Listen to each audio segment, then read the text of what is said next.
মাহে রমাদান আসছে, মা বোনেরা তার সন্তানকে পাঠাবে, বলবে যাও মসজিদে যাও, দেখো কোরআন শরীফ এক জিল নিয়ে আসো, ঘরে তো কোনো কোরআন শরীফ নাই। আবার অনেক পোড়া কোপাল এমন আছে যে গত বছর রমজানে কোরআন শরীফ পড়ে তাকের মধ্যে রেখেছে, ওইটাকে নামাবে, মুছবে, আবার ওই কোরআনকে পড়া শুরু করবে। মানে বছরে একটা মাস। আমি তো মনে করি রমজানে আল্লাহ পাক এত বারাকা দেয় কেন?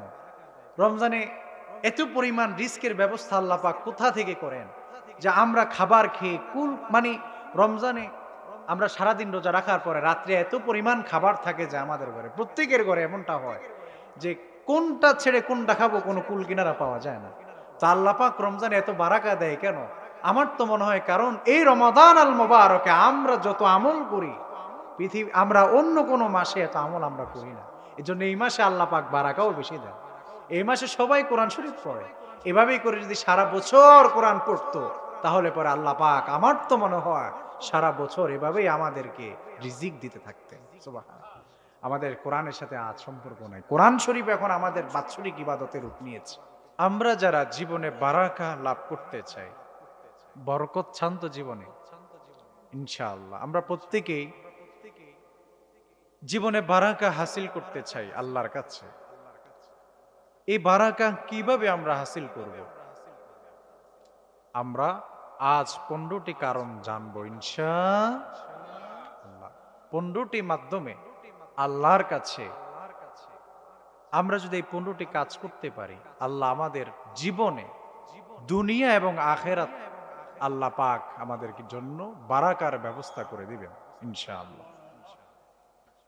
আমার ভাইয়েরা, আল্লাহ পাক রব্বুল আলামিন বরকত কি জিনিস আল্লাহ পাক কোরআন আল কারিমে পর্যন্ত নিজের পরিচয় দিতে গিয়ে বারাকা শব্দ বরকতময়, আল্লাহ পাক নিজের পরিচয় দিচ্ছেন যে আমি রব বরকতময়। সুবহানাল্লাহ। সেই বরকত আমরা হাসিল করতে চাই না ইনশাআল্লাহ। বারাকা বলতে কি বোঝায়? বারাকা কাকে বলে? বারাকা বলে কোন এক নিয়ামত আপনি পেয়েছেন, এই নিয়ামতের উপর স্থির থাকা, এই নিয়ামত আপনার থেকে চলে না যাওয়া, এবং এই নিয়ামত দিন দিন আল্লাহ পাক বৃদ্ধি করা। আর যদি বৃদ্ধি নাও হয়, কমে যেন না যায়। এই অল্প ইনকামের মধ্যে, অল্প রুজির মধ্যে, অল্প কামাইয়ের মধ্যে আপনি আপনার দৈনন্দিন জীবনকে সুন্দরভাবে পার করতে পারছেন, এটাকে বারাকা বলে। এটাকে কি বলে? এবং ধরেন আপনার মাসিক ইনকাম হচ্ছে 10,000 টাকা, ধরলাম 10,000 টাকা আপনার সংসারের যাবতীয় খরচ শেষে আপনার 2,000 টাকা আপনার সঞ্চয় আছে, তার মানে এটা আপনার বারাকা। এটা আপনার জন্য কি বারাকা। আল্লাহ পাক রব্বুল আলামিন পবিত্র কোরআন আল কারীমের 55 নম্বর সূরা সূরাত আর রহমানের 78 নং আয়াতে আল্লাহ পাক রব্বুল আলামিন নিজের পরিচয় এভাবে দিচ্ছেন। আল্লাহ বলেন, তাবারাকাসমু রাব্বিকা যুল জালালি ওয়াল ইকরাম। আল্লাহু আকবার। আল্লাহ পাক বলছেন তোমার রবের নাম বরকতময়। সুবহানাল্লাহ। আল্লাহ পাক এক নম্বরে বলছেন তোমার রবের নামগুলো কিময়? বরকতময়। কেমন বরকতময়? আপনি একবার যদি সুবহানাল্লাহ পড়েন, একবার সুবহানাল্লাহ পড়ার বিনিময়ে আমার আল্লাহ পাক রব্বুল আলামিন আপনার আমল নামায় এত পরিমাণ সওয়াব লিখে দেন। আল্লাহর হাবিব সাল্লাল্লাহু আলাইহি ওয়াসাল্লাম বলেন, একটি দ্রুতগামী ঘোড়াকে যদি আল্লাহ পাক রব্বুল আলামিন একটি বাগানের এক কোণা থেকে ছেড়ে দেয়, ওই ঘোড়া যদি 500 বছর পর্যন্ত দৌড়ায়, একটি দ্রুতগামী ঘোড়া, তারপরেও বাগানের অপর কোণা শেষ হয় না। আল্লাহ পাক রব্বুল আলামিন একবার সুবহানাল্লাহ পড়লে পরে এত বড় একটি জান্নাতের মধ্যে আল্লাহ পাক আমাদের জন্য বাগান তৈরি করে দেন। আমার ভাইয়েরা, এইভাবে আমার রবের যত নাম আছে আল্লাহ পাক রব্বুল আলামিন প্রত্যেকটি নামের মধ্যে আল্লাহ পাক রব্বুল আলামিন বারাকা রেখেছেন। এজন্যই তো আল্লাহ পাক রব্বুল আলামিন তার নামের জিকির করলে পরে, তার নাম জপলে পরে আল্লাহ পাক রব্বুল আলামিন আমাদের জীবনের প্রত্যেকটা কাজের মধ্যে বরকত দান করে দিবেন। বরকত কাকে বলে? বারাকা কি জিনিস? আপনাদেরকে কিছু হাদিস থেকে কিছু ঘটনা যদি আপনাদের সামনে তুলে ধরি, তাহলে পরে আপনারা বুঝবেন বরকত কি জিনিস, বারাকা কি জিনিস। একবার মদিনার মধ্যে মেহমান এসেছে, মুসাফির, তারা খাবারের ব্যবস্থা নাই, খাবারের ব্যবস্থাপনা করতে হবে। পরামর্শে বসলো কি কোথা থেকে খাবারের ব্যবস্থা করা যায়। একজন ব্যক্তিকে পাঠিয়ে দেওয়া হলো, যাও মুহাম্মদ সাল্লাল্লাহু আলাইহি ওয়াসাল্লামের দরবারে চলে যাও। মুহাম্মদ সাল্লাল্লাহু আলাইহি ওয়াসাল্লাম, শুনেছি তিনি অনেক দয়ালু, তিনি আমাদের জন্য খাবারের ব্যবস্থা করবেন। মুসাফিররা সকলে পরামর্শ ভিত্তিক ভাবে একজন ব্যক্তিকে আল্লাহর নবীর দরবারে পাঠানো। ওই ব্যক্তি যখন আল্লাহর নবীর দরবারে হাজির হলো, আল্লাহর নবী সাল্লাল্লাহু আলাইহি ওয়াসাল্লাম তখন পবিত্র এশারের সালাত আদায় করছেন। আপনি শুনলে আশ্চর্যান্বিত হয়ে যাবেন। আল্লাহর হাবিব সাল্লাল্লাহু আলাইহি ওয়াসাল্লাম, সকলে পড়েন সাল্লাল্লাহু আলাইহি ওয়াসাল্লাম, তখন এশারের সালাত আদায় করছেন। তিনি এশারের সালাতে কেরাত পড়ছেন আয়াত, যারা আমার সাথে পারেন ঠোঁট মিলিয়ে পড়ুন। ওয়ামা মিন দাব্বাতিন ফিল আরদি ইল্লা আলাল্লাহি রিজকুহা ওয়া ইয়ালামু মুস্তাকাররাহা ওয়া মুস্তাওদাআহা কুল্লু ফি কিতাবিম মুবিন। আল্লাহর হাবিব বলছেন, আল্লাহর কোরআনের তেলাওয়াত করছেন সূরাত হুদের 6 নম্বর আয়াত, 12 নম্বর পারার প্রথম পৃষ্ঠার প্রথম লাইনে আল্লাহর হাবিব সাল্লাল্লাহু আলাইহি ওয়াসাল্লাম উক্ত আয়াত পাঠ করছেন। ওই ব্যক্তি আল্লাহর হাবিবের পিছনে যখন নামাজের মধ্যে দাঁড়িয়েছে, তখন তিনি আল্লাহর হাবিবের জবান থেকে যখন এই আয়াত শুনেছে, শোনা মাত্র তিনি নামাজ শেষ করে আর আল্লাহর হাবিবের সাথে কোনো কথা না বলে তিনি ফিরে গেলেন তার কাফেলার সাথে। তিনি গিয়ে দেখছেন খাবারের ব্যবস্থাপনা হয়ে গেল। মজলিসের সকল ব্যক্তিরা আরাম করে পেট ভরে তৃপ্তি সহকারে খাবার শেষ করেছে এবং তিনিও গিয়ে তৃপ্তি সহকারে খেলেন। খাবার শেষে এবার আরো কিছু খাবার বেঁচে গেল। উপস্থিত সকলে বলল, যেহেতু এটা আল্লাহর নবীর ঘর থেকে আমাদের জন্য হাদিয়া এসেছে, যতটুকু খাবার বেঁচে গেল এতটুকু খাবার আমরা আবার আল্লাহর নবীর দরবারে ফেরত দিয়ে আসি। আল্লাহর নবীর দরবারে আবার উক্ত খাবার ফেরত নিয়ে যাওয়া হলো। আল্লাহর নবী বললেন, আমি তোমাদের জন্য তো কোনো খাবারের আঞ্জাম দেই নাই, কোথা থেকে খাবারের ব্যবস্থা হয়ে গেল? ওই ব্যক্তিকে ডেকে নিয়ে আসা হলো, তোমাকে তো পাঠালাম আল্লাহর নবীর দরবারে খাবারের চাইবার জন্য, আল্লাহর নবীর দরবার থেকে কিছু খাবার সংগ্রহের জন্য, তুমি তো নবীর কাছে কিছুই বলনি। উক্ত ব্যক্তি জবাব দিল, আমি যখন আমার নবীর পিছনে নামাজের মধ্যে দাঁড়িয়েছি, তখন আমার নবী কোরআনের এমন একটি আয়াত পড়েছে, উক্ত আয়াতে আমার আল্লাহ পাক রব্বুল আলামিন বলেছেন, আমি আল্লাহ পাক দুনিয়ার জলে এবং স্থলে, গোপনে এবং ওপেনে যত জীব জন্তু আল্লাহ পাক রব্বুল আলামিন বলছেন আমি সৃষ্টি করেছি, আমি আল্লাহ পাক রব্বুল আলামিন সকলের জন্য রিজিকের ব্যবস্থা করেছি। সুবহানাল্লাহ। উক্ত ব্যক্তি বলল, যখনই আমি নবীর পিছনে দাঁড়িয়েছি এবং উক্ত আয়াতে কারিমা আমি শুনেছি, সাথে সাথে করে আমার বোঝা হয়ে গেল। আর আল্লাহর নবী যেহেতু বলেছেন, আল্লাহ কোরআনেও বলেছেন যে আল্লাহ পাক জলে এবং স্থলে সকলের জন্য রিজকের ব্যবস্থা করেছেন, নিশ্চয়ই তাহলে পরে আল্লাহ পাক আমাদেরকেও দেখছেন। তাই আমি আর আমার নবীর কাছে কিছুই শেয়ার করলাম না, না করে আমি মজলিসে ফিরে গেলাম। খাবারের যিনি ব্যবস্থা করে দিয়েছেন তিনি কে? আল্লাহ।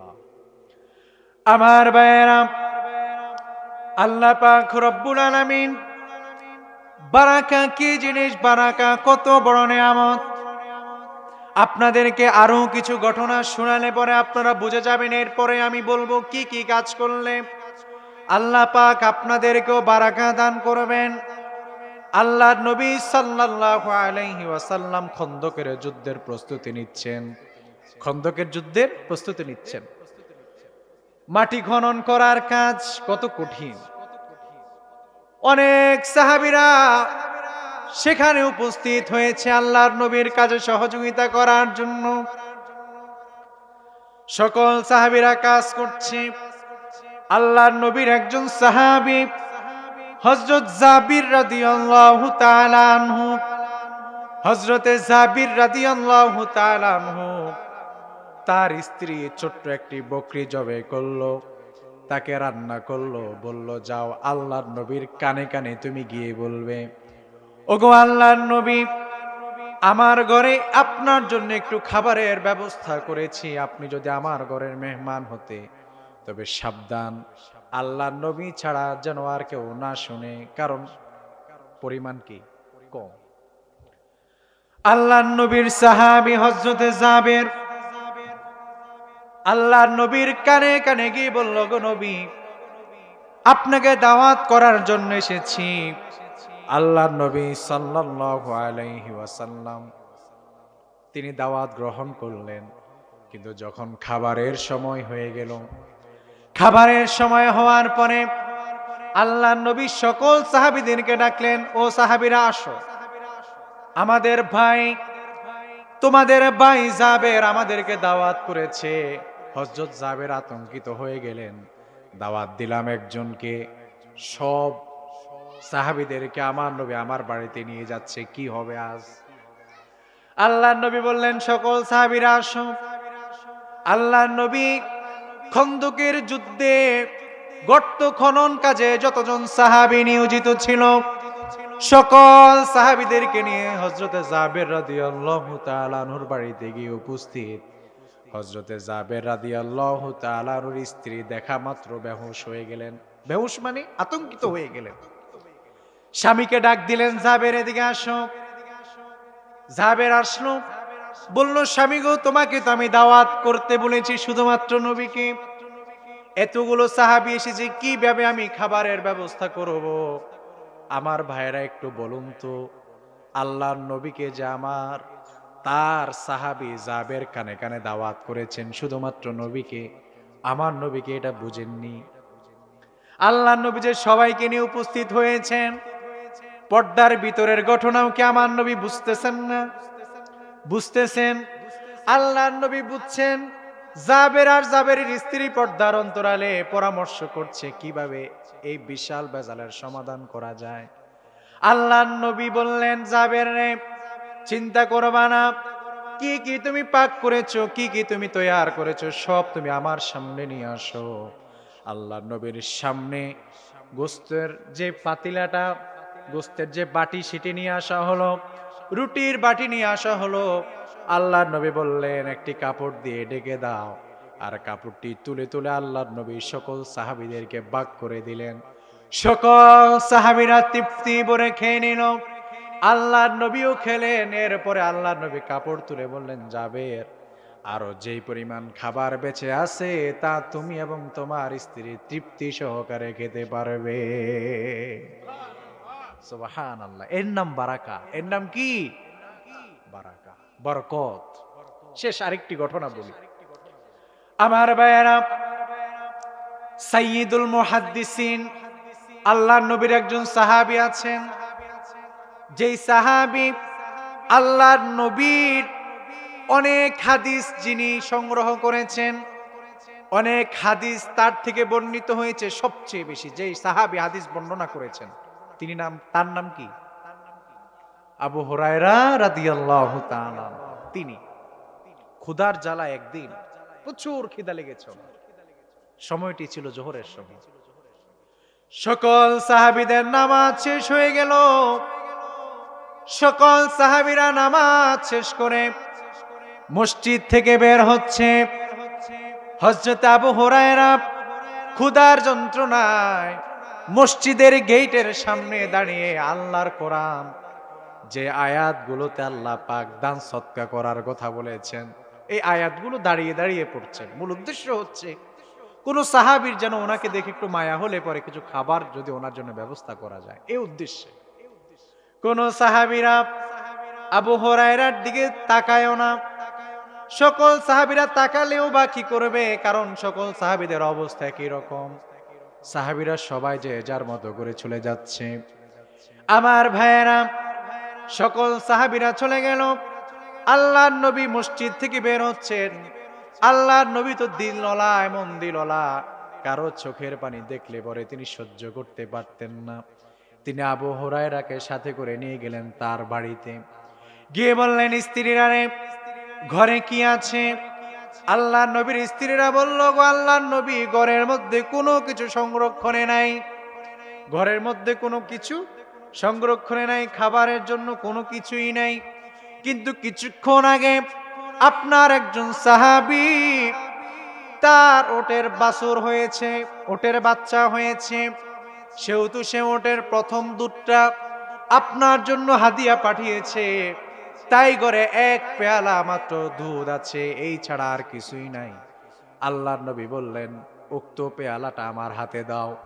আল্লাহর নবী হাতে নিলেন, আর আবু হুরায়রাকে বললেন, আবু হুরায়রা, তুমি চলে যাও আসহাবে সুফফা। তৎকালীন সময়ে মক্কার গোপন শিক্ষালয় ছিল দারুল আরকাম, আর মদিনার মধ্যে উন্মুক্ত যে মাদ্রাসা ছিল সেটাকে বলা হতো আসহাবে সুফফা। আল্লাহর নবী আবু হুরায়রাকে বলল, তুমি চলে যাও আসহাবে সুফফায়। সেটি হচ্ছে মাদ্রাসা, একটি মাদ্রাসা যেখানে দিন শিখবে। যাও, চলে যাও। আসহাবে সুফফার মধ্যে কতজন সাহাবী আছে প্রত্যেককে নিয়ে তুমি এসে উপস্থিত হয়ে যাও। আবু হুরায়রা বলল, দুধ এক পেয়ালা। তার মধ্যে আবার আসহাবে সুফফার সকল সাহাবীদেরকে ডাকতে হবে। আবু হুরায়রা চিন্তায় পড়ে গেল, যে আসহাবে সুফফার মধ্যে ডাকলো যে, ভাইয়ের আমার, আল্লাহর নবী দাওয়াত করেছেন ওনার বাড়িতে যাওয়ার জন্য। আবু হুরায়রা দেখছে আসহাবে সুফফার মধ্যে তখন মোট সাহাবীর সংখ্যা ছিল 70 জন। কতজন? দুধ কত পেয়ালা? এক পেয়ালা। আবু হুরায়রা তো মাথাই ঠিক নাই, এক ফোঁটা করে হলেও তো বিপদে পড়বো, আমার ভাগে কি আছে। সকল সাহাবীদেরকে নিয়ে আবু হুরায়রা রাদিয়াল্লাহু তাআলা আনহু আল্লাহর নবীর বাড়ির উঠানে এসে উপস্থিত হয়ে গেল। আল্লাহর নবী সাল্লাল্লাহু আলাইহি ওয়াসাল্লাম দুধের পেয়ালাটা হাতে নিয়ে বললেন, আবু হুরায়রা, ওই সাহাবীদেরকে ডান দিক থেকে তুমি শুরু করো, সকল সাহাবীদেরকে খাওয়ানো শুরু করো। ডান দিক থেকে খাওয়ানো শুরু হলো। 70 জন সাহাবী তৃপ্তি সহকারে খেয়ে নিল। এবার আল্লাহর নবী বললেন, আবু হুরায়রা, তুমি পান করো। আবু হুরায়রা রাদিয়াল্লাহু তাআলা আনহু তিনি পান করছেন।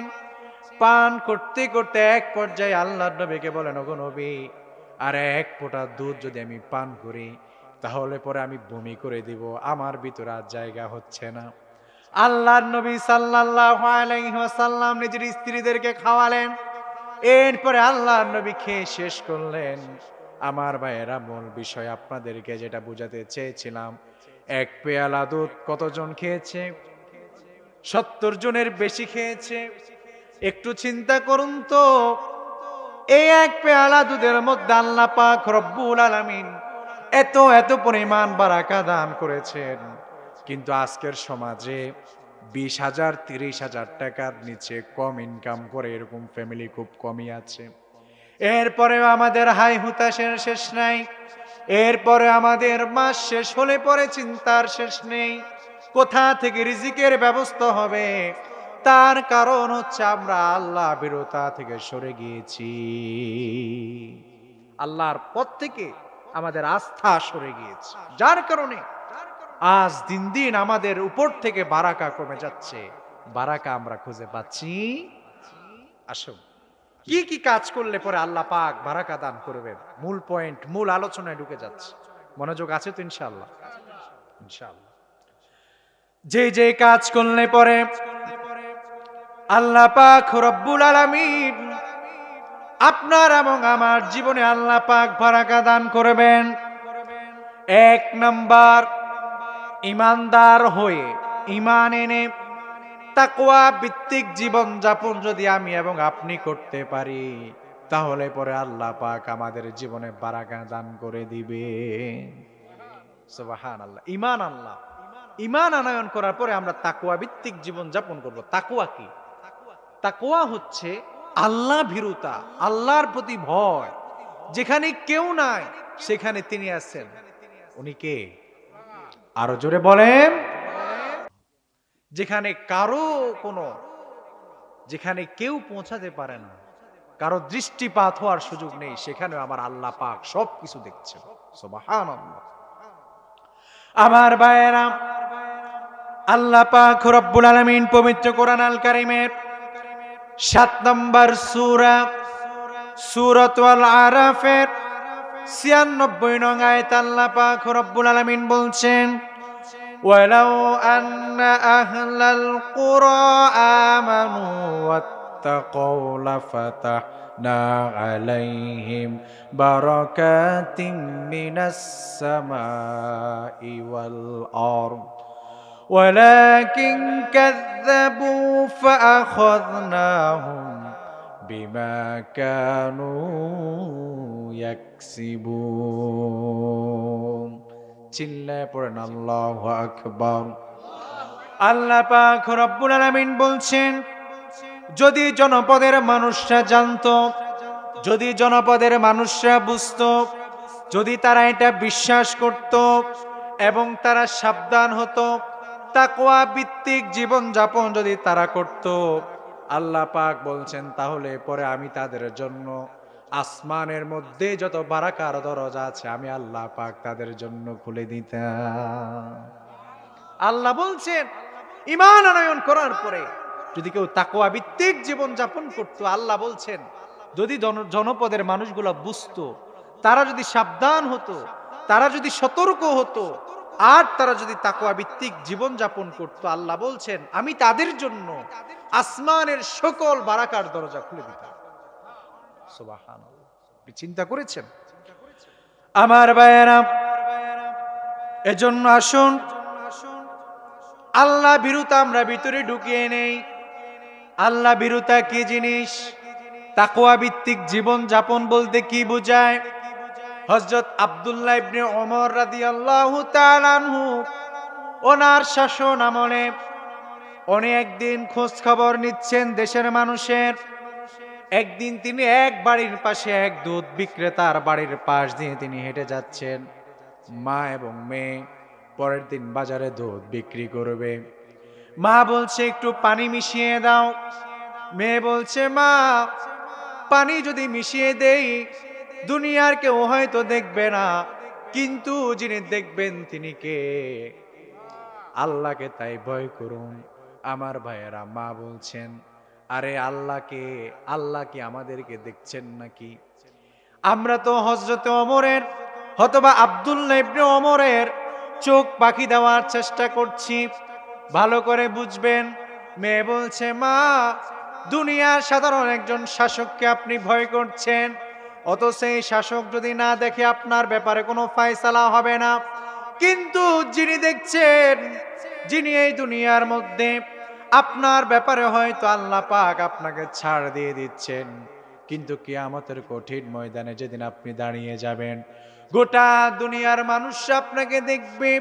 যারা এতদিন আপনাকে একজন সৎ ব্যবসায়ী হিসেবে চিনত, সেদিন তারাও দেখবে মা আপনি ব্যবসার মধ্যে 2 নাম্বারি করেছেন, আপনি তাদের সাথে প্রতারণা করেছেন। সেদিন তারা আপনাকে ক্ষমা করবে না, ছাড়বে না। ওগো আম্মাজান, আপনি সেই দিনটাকে ভয় করুন, সেই দিনের ফয়সালাকে ভয় করুন, আর সে আল্লাহকে ভয় করুন।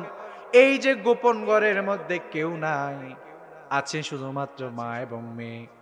দুনিয়ার কোনো শাসক নাই, দুনিয়ার কোনো শাসনের চাবিকাঠি কোথাও, সেখানে কোনো পুলিশ নাই, আইন শৃঙ্খলা বাহিনী নাই, কিন্তু শুধুমাত্র আল্লাহর ভয়ে ওই মা এবং মেয়ে যে গুনাহ থেকে বিরত থাকলো, এটাকেই বলে তাকওয়া। আপনি গভীর রাত, গভীর রজনীতে একাকিত্ব আপনি বরণ করে নিয়েছেন, কেউ নাই। আপনি একজনের সাথে সুদের লেনদেন করলেন, কেউ দেখে না। আপনি একজনের সাথে ঘুষের লেনদেন করলেন, বিচার বাণিজ্য করলেন, কেউ দেখে নাই। আপনি মনে করেছেন আমি বেঁচে গেলাম, কিন্তু মনে রাখবেন এই যে আপনি এই কাজ করলেন, তার মানে আপনার ভিতরে আল্লাহর ভয় নাই, আপনি তাকওয়া অর্জন করতে পারেন নাই। আর আপনি গভীর হলে পরে দুনিয়ার মানুষ আপনাকে দুনিয়ার অর্থ দিয়ে কিনতে চায়, দুনিয়ার মানুষ সামান্য দুনিয়া দিয়ে আপনাকে কিনতে চায়। আপনি উক্ত অর্থের দ্বারা বিক্রি হলেন না, কিনলেন না, নিজের ঈমানকে আপনি হেফাজত করলেন। এই যে আপনি ঈমানকে হেফাজত করলেন, হাতের নিচে অথবা রাত্রের অন্ধকারে আল্লাহকে আপনি ভয় করেছেন, যদি এই অভ্যাস আপনার ভিতরে থাকে, তাহলে মনে রাখবেন আপনার ভিতরে তাকওয়া রয়েছে। এজন্য আসুন, তাকওয়া ভিত্তিক জীবন যাপন করলে পরে আল্লাহ পাক আসমানের সকল বারাকার দরজা আমাদের জন্য খুলে দিবেন। এজন্য আসুন তাকওয়া ভিত্তিক জীবন যাপন করি। আব্দুল্লাহ ইবনে ওমর রাদিয়াল্লাহু তাআলা আনহুর সময়ের আরেকটি ঘটনা, যেহেতু সামনে রমাদান আল মোবারক আসছে, রোজার মাসে তিনি দেখছেন একজন রাখাল বকরি ছড়াচ্ছে। তিনি ওই রাখালকে উদ্দেশ্য করে বললেন, রাখালে, তুমি তোমার মালিকের এত অজস্র এত এত বকরি ছড়াচ্ছ, একটি বকরিকে তুমি জবাহ করে দাও, উভয়ে বসে আমরা খেয়ে নেই। রাখালকে অফার করেছে। রাখাল বলছে, এই বকরিগুলো আমার নয়। আব্দুল্লাহ ইবনে ওমর বলল, আরে কে আছে এখানে, শুধু তুমি আর আমি, আমরা খেয়ে নেই, আর তোমার মালিকের কাছে গেলে পরে বলবে এটাকে নেকড়ের আর ধরে তোমার শিয়ালের পাল ধরে তাদেরকে খেয়ে নিয়েছে, একটি ছাগল অথবা একটি বকরিকে তারা খেয়ে নিয়েছে, অতএব এটার কোনো সমাধান নাই, এখন কি আর করার, খেয়ে তো ফেলেছে, একটা পাল থেকে একটি বকরি নিয়ে গেছে, তুমি তোমার মালিককে গিয়ে বলে দিবা। ওই রাখাল বলল, আব্দুল্লাহ ইবনে ওমর তিনি তো ওই শাসককে চিনতে পারেন নাই। রাখাল বলছে, শোনো, আপনি কি আমি চিনি না, তবে শুনেন, আমার মালিক এখানে উপস্থিত নাই, আমি এটাও বুঝি, এখানে যদি চুরি করে খেয়ে ফেলি কেউ দেখবে না, রান্না বান্না করে আমরা খেয়ে ফেলি কেউ দেখবে না, অথবা চুরি করে আপনার কাছে যদি বিক্রি করে দেই কেউ দেখবে না, মালিকও দেখবে না, কিন্তু যিনি আমাকে সর্বদা তার নজরদারিতে বেষ্টনী দিয়ে রেখেছেন তিনি হচ্ছেন আমার আল্লাহ। এটাকেই বলে তাকওয়া, এটাকেই বলে কি?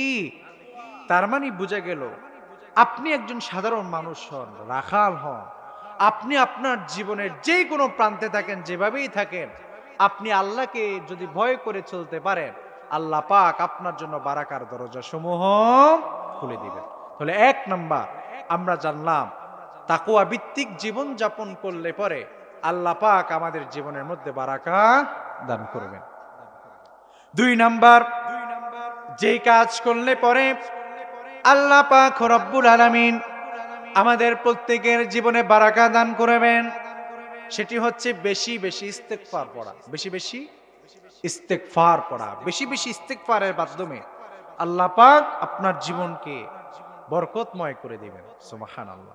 ইস্তেগফার এমন একটি আমল, পূর্ববর্তী সকল উলামায়ে কেরাম তারা তো সবকিছুর সমাধান হিসেবে ইস্তেগফারকেই বেছে নিতেন। তারা বলতেন, আমার সন্তান অসুস্থ হলে পরেও আমি ইস্তেগফার বাড়িয়ে দেই, আমার সন্তান, বিবি, আমার হাঁস মুরগি থেকে শুরু করে যে কোনো কিছু অসুস্থ হলে পরে আমি ইস্তেগফারের আমল বাড়িয়ে দিই। সুবহানাল্লাহ। আমার ভাইয়েরা, কেন আপনি ইস্তেগফার করবেন না? আল্লাহ রাব্বুল আলামিন নিজেই তো বলেছেন, ওয়ামাই ইয়াত্তাকিল্লাহা ইয়াজআল লাহু মাখরাজা ওয়া ইয়ারযুকুহু মিন হাইথু লা ইয়াহতাসিব ওয়াস্তাগফিরু রাব্বাকুম সুম্মা তুবু ইলাইহি। কেন আপনি ইস্তেগফার করবেন না? আল্লাহ পাক বলছেন, যে আল্লাহকে ভয় করো, যে আল্লাহকে ভয় করে তিনি তার জন্য উত্তম পথ আল্লাহ পাক রব্বুল আলামিন তার জন্য খুলে দেন। তার মানে যিনি আল্লাহকে ভয় করেন, আল্লাহ পাক বলছেন তার জন্য আমি আল্লাহ পাক রব্বুল আলামিন মুক্তির পথ খুলে দেই। আর আল্লাহ পাক রব্বুল আলামিন বলছেন, আল্লাহ পাক তাকে এমন জিনিস থেকে, এমন বস্তু থেকে, এমন জায়গা থেকে আল্লাহ পাক তাকে রিজিক দিবেন আল্লাহ পাক এমন কিছু থেকে তাকে বারাকা দিবেন সে সেটা কল্পনাও করতে পারবে না। আল্লাহ পাক বলছেন, এজন্য তোমরা তোমাদের রবের নিকট বেশি বেশি করে ইস্তেগফার পড়ো।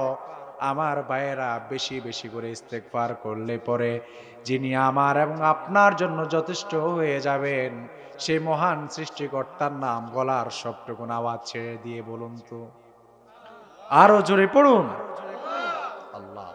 তাহলে পরে আমরা বুঝলাম বেশি বেশি করে ইস্তেগফার পড়লে আল্লাহ পাক রব্বুল আলামিন আমাদের জন্য যথেষ্ট হয়ে যাবেন এবং তিনি আমাদেরকে এমন বস্তু থেকে, এমন জিনিস থেকে, এমন জায়গা থেকে আল্লাহ পাক রিজিক দিবেন যেটা আমরা কল্পনাও করতে পারবো না।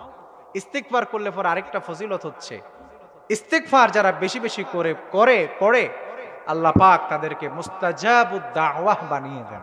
সুবহানাল্লাহ। মুস্তাজাবুদ দাওয়াহ কাকে বলে? মুস্তাজাবুদ দাওয়াহ কি?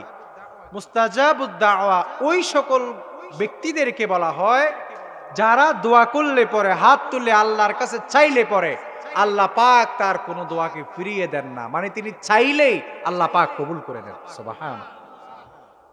আপনি একটু চিন্তা করেন তো, বেশি বেশি ইস্তেগফার করনেওয়ালা ব্যক্তি আল্লাহর কাছে চাওয়া মাত্রই আল্লাহ পাক কবুল করে নেন। তার মানে ইস্তেগফারের মাধ্যমে মুস্তাজাবুদ দাওয়া হওয়া যায়। আমার ভাইয়েরা, আমি আপনাদেরকে ইস্তেগফারের ঘটনা বুঝাতে গিয়ে ইমাম আহমদ ইবনে হাম্বল রাদিয়াল্লাহু রাহমাতুল্লাহি আলাইহি, ইমাম আহমদ ইবনে হাম্বলের একটি ঘটনা যদি আমি আপনাদেরকে বলি তাহলে পরে আপনারা বুঝবেন ইস্তেগফার কি জিনিস। ইস্তেগফারের মাধ্যমে কিভাবে একজন মানুষ মুস্তাজাবুদ দাওয়া হয়ে যায়। ইমাম আহমদ ইবনে হাম্বল তিনি যখন ছিলেন তৎকালীন সময়ে তিনি তার রাষ্ট্রের মধ্যে বহু প্রচলিত একজন, বহু পরিচিত একজন ব্যক্তি ছিল। যেমন বর্তমান বাংলাদেশে একজন পপুলার আলেম আছে যাকে এক নামে সবাই চিনে। আপনারা বলতে পারবেন তিনি কে? ডক্টর মিজানুর রহমান আল আজহারি। যার নাম বলতে দেরি, আপনারা চিনতে দেরি করবেন না। তাহলে এখন তো ইন্টারনেটের যুগ, মিডিয়ার যুগ, আমরা ডক্টর মিজানুর রহমান আজহারির ছবি চিনি। তিনি যদি কোনোদিন এই বাজারের উপর দিয়ে কোনো কারণে নামে আমরা সবাই ওনাকে চিনে ফেলব। কিন্তু ইমাম আহমদ ইবনে হাম্বল তিনি তো এমন সময়ের যুগে, এমন যুগের মানুষ যে যুগে ফেসবুক ছিল না, ইউটিউব ছিল না, ওনার কোনো ছবি প্রকাশিত হওয়ার কোনো সুযোগ ছিল না। ইমাম আহমদ ইবনে হাম্বল তিনি একবার হাদিস সংগ্রহে বের হয়েছেন বাগদাদে। তিনি কোনো এক মসজিদে এশারের সালাত আদায় করলেন। এশারের সালাত আদায় করার পরে তিনি মুয়াজ্জিনের কাছে বললেন, মুয়াজ্জিন ভাই, আমি আজ রাত আপনার মসজিদে একটু বিশ্রাম নিতে চাই, এই মসজিদে একটু ঘুমাতে চাই, রাত্রি যাপন করতে চাই। মুয়াজ্জিন সাহেব বলল, এটা সম্ভব না, অনুমতি দিলেন না। আপনি কে না কে, আমি আপনাকে কেন মসজিদে জায়গা দিতে যাব, এটা সম্ভব না। ইমাম আহমদ ইবনে হাম্বল মসজিদ ত্যাগ করলেন। কোথায় রাত্রি যাপন করা যায়, কোথায় তিনি যাবেন? যেতে যেতে এক পর্যায়ে হাঁটতে হাঁটতে তিনি এক বাজারে গিয়ে উঠলেন। বাজারে গিয়ে ওঠার পর তিনি যখন বাজারে গেলেন দেখলেন সবগুলো দোকান বন্ধ হয়ে গেছে। একটি রুটির দোকান, সে রুটি বানাচ্ছে, রুটি তাওয়াতে দিচ্ছে। ইমাম আহমদ ইবনে হাম্বল সেই রুটিওয়ালা ভাইকে বলল, ভাই, তোমার এই রুটির তাওয়ার পাশে তুমি কি আমাকে একটু থাকার বা আজকে রাত্রিটা যাপন করার মতো সুযোগ দিবা কিনা? রুটিওয়ালা বলল, আচ্ছা ঠিক আছে, আপনি থাকতে পারেন হযরতজি, কোনো সমস্যা নেই। ইমাম আহমদ ইবনে হাম্বল ওই দোকানে অবস্থান করছেন, কিন্তু তিনি লক্ষ্য করছেন ওই রুটির দোকানে তিনি আটাগুলোকে বা ময়দাগুলোকে তিনি গোলাচ্ছেন, তখনও পড়ছেন আস্তাগফিরুল্লাহ আস্তাগফিরুল্লাহ আস্তাগফিরুল্লাহ। রুটির জন্য তিনি প্রস্তুত করছেন, তখনও তিনি পড়ছেন আস্তাগফিরুল্লাহ। তাওয়াতে দিচ্ছেন, তাওয়া থেকে তুলছেন, তখনও তিনি পড়ছেন আস্তাগফিরুল্লাহ আস্তাগফিরুল্লাহ, মানে সব সময় কি আস্তাগফিরুল্লাহ। ইমাম আহমদ ইবনে হাম্বল আশ্চর্যান্বিত হয়ে গেলে তিনি জিজ্ঞাসা করল, ভাই রুটির দোকানওয়ালা, তুমি ইস্তেগফারের মাধ্যমে কি পেয়েছো? তুমি শুধু ইস্তেগফার করছো? ওই রুটির দোকানদার বলল, হযরতজি, আমি আপনাকে চিনি না, তবে ইস্তেগফারের মাধ্যমে আমি আল্লাহ পাকের দরবারে যা চেয়েছি আমার আল্লাহ পাক আমার সব চাওয়া পূর্ণ করেছেন। সুবহানাল্লাহ। কিন্তু একটি চাওয়া আমার পূর্ণ হয় নাই। তিনি বললেন, কে, কি চাওয়াটা তোমার পূর্ণ হয় নাই? সে বলল, আমার অনেক দিনের ইচ্ছা, এই জামানার বহু প্রচলিত একজন আলেমের নাম শুনেছি, ইমামের নাম শুনেছি, ইমাম আহমদ ইবনে হাম্বল। আমার জীবনের সবচেয়ে বড় একটা উদ্দেশ্য, ইচ্ছা আছে, আমি ওই ইমামের কাছে যাব, দরবারে যাব, সান্নিধ্যে যাব। কিন্তু আমি ওই ইমামকে খুঁজে পাবো কোথায়? আমি ওই ইমামের খুঁজে ব্যাকুল হয়ে আছি, ওই ইমামের দিদারে আমি ব্যাকুল হয়ে আছি, কখন ওই ইমামকে দেখব? ইমাম আহমদ ইবনে হাম্বল কিছুক্ষণের জন্য চুপসে গেলেন, আর ওই ব্যক্তিকে বললেন, ভাই, আমি যদি তোমাকে বলি আল্লাহ পাক তোমার এই চাওয়াটাকেও বাদ রাখে নাই, এই চাওয়াটাকেও পূর্ণ করেছেন, তাহলে পরে তুমি কেমন খুশি হবে? ওই রুটির দোকানদার বলল, সম্ভব খুশি হব, এটা তো আমার জীবনের সবচেয়ে বড় চাওয়া। ইমাম আহমদ ইবনে হাম্বল বললেন, আল্লাহ পাক তোমার ইস্তিগফার এত পছন্দ করেছেন, আল্লাহ পাক তোমাকে ইমাম আহমদ ইবনে হাম্বলের দরবারে নেয় নাই, বরং তোমার ইস্তিগফারের আমলের বদৌলতে আল্লাহ পাক ইমাম আহমদ ইবনে হাম্বলকে তোমার দরবারে এনে উপস্থিত করিয়েছে। এজন্য আমার ভাইরা, ইস্তিগফারের মাধ্যমে আল্লাহ পাক আমাদেরকে মুস্তাজাবুদ দাওয়া বানিয়ে দিবেন। ইস্তিগফার এমন একটি আমলের নাম, বেশি বেশি করে ইস্তিগফার যদি করি তাহলে পরে আল্লাহ পাক রব্বুল আলামিন আমাদের জীবনের সকল সমস্যার সমাধান করে দিবেন। এজন্য আপনি যখনই বিপদগ্রস্ত হয়ে যাবেন, কঠিন বিপদের মধ্যেও যদি পড়ে যান, সামনে পিছনে যদি কোনো পথ খোলা না পান, ইস্তিগফারের আমল বাড়িয়ে দিবেন, দেখবেন আপনি কল্পনাও করতে পারবেন না, আল্লাহ পাক রব্বুল আলামিন আপনার জন্য রিজিকের, আপনার জন্য এমন পথ খুলে দিবেন, আপনি চিন্তাও করতে পারবেন না। আল্লাহ পাক আপনার জন্য বিপদ থেকে, আল্লাহ পাক আপনার অসুস্থতার পথ থেকে সহজেই আপনার জন্য আল্লাহ পাক পথ খুলে দিবেন। আমার ভাইয়েরা, বারাকা লাভ করতে হলে 3 নম্বরে যে আমল করতে হবে, সব কাজের শুরুতে বিসমিল্লাহ পড়লে পরে আল্লাহ পাক রব্বুল আলামিন আমাদেরকে বারাকা দান করবেন। এজন্য আমরা সব কাজের শুরুতে বিসমিল্লাহ পড়ব। কি? বিসমিল্লাহ, আল্লাহর নাম। হযরত জাবির রাদিয়াল্লাহু তাআলা আনহু হতে বর্ণিত, ইযা দাখালার রাজুলু বাইনাহু ফাযাকারাল্লাহা আইদা দুখুলিহি ওয়া আইদা তাআমিহি ক্বালা আশ-শাইতানু লা মাবিতা লাকুম ওয়ালা আশা। আল্লাহর হাবিব সাল্লাল্লাহু আলাইহি ওয়াসাল্লাম বললেন, কোন ব্যক্তি তার ঘরে প্রবেশ করল এবং খাবার করে আল্লাহর নাম স্মরণ করলে পরে শয়তান তার সঙ্গীদেরকে বলে, এই ব্যক্তি আজ আল্লাহর নাম স্মরণ করেছে। আল্লাহর নাম নিয়ে যখন আপনি ঘরে প্রবেশ করলেন, তখন শয়তান বলে দেয়, আজকে তোমাদের জন্য এই ঘরে আর থাকার কোনো ব্যবস্থা হলো না। আপনি যখন খাবারের শুরুতে আল্লাহর নাম নিলেন, শয়তানদের সর্দার তখন ডাক দিয়ে বলে, আজকে এখানে আমাদের জন্য খাবারেরও কোনো ব্যবস্থা নাই।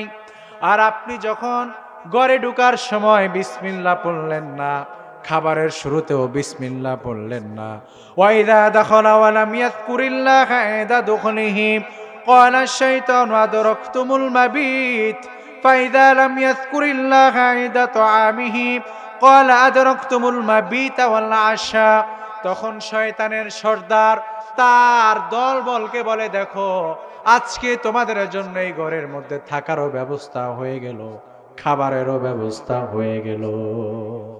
এজন্য খাবারের শুরুতে, ঘরে ঢুকার শুরুতে, ঢুকার সময়, সব ভালো কাজের শুরুতে অবশ্যই বিসমিল্লাহ পড়বেন। মনে থাকবে ইনশাআল্লাহ, বিসমিল্লাহ ভুলে যাবেন না, বিসমিল্লাহর আমল করবেন।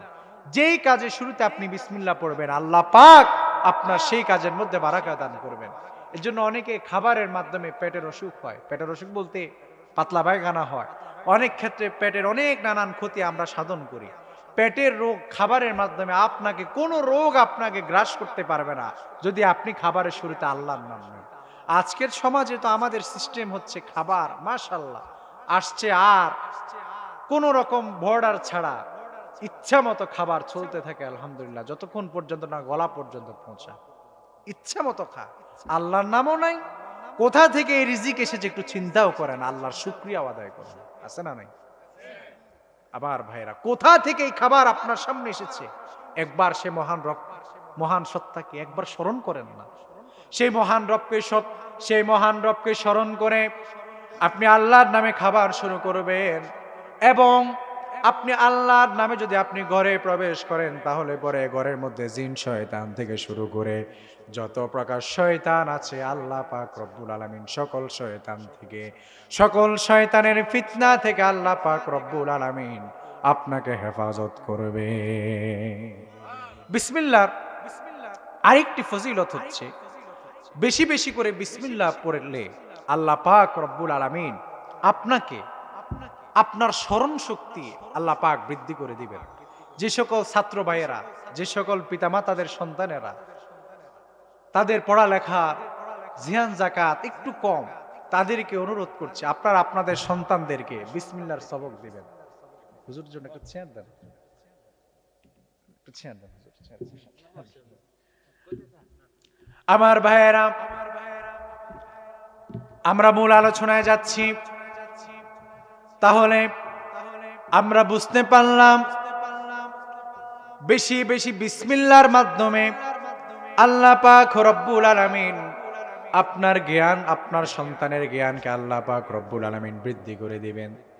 একজন ছাত্র তার শিক্ষকের কাছে এসে বলছে, পড়ালেখা পারে না, মেধা অতি দুর্বল। শিক্ষক বলল, বাবারে সকাল বিকাল নিয়ম করে তুমি 19 বার করে বিসমিল্লাহর আমল চালিয়ে দাও, একদিন দেখবে আল্লাহ পাক রব্বুল আলামিন তোমার জ্ঞান বৃদ্ধি করে দিবে।